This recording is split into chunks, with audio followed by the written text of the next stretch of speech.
Now, the COVID inquiry is ongoing, and although they have Boris Johnson's diaries for the period, they don't have his WhatsApp messages for the 3 lockdowns before 2021 because they were contained on his old phone, which he was told had been the number had been accessible to the general public because of indiscretions and because he's posted the number in various locations. And so he initially said that he wasn't going to hand over his phone because there was no point, because he had been told not to use it. He'd been instructed not to use it, and he hadn't used it, and so therefore he wasn't handing over his phone.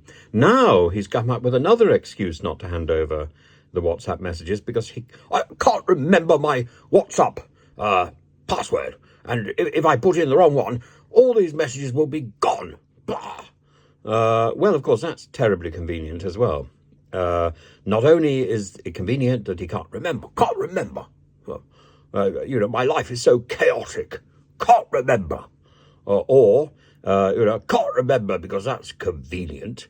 Or, of course, he could have been so distracted by the desperate desire to start a family. Got to start a family with Carrie. Well, it's so difficult to get it right.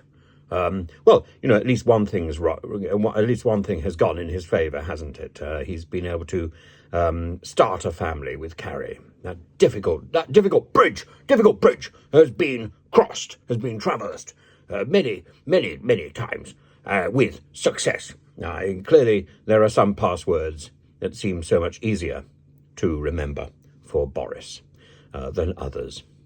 And password into your heart. Bah, yeah, bah, there we are. Another.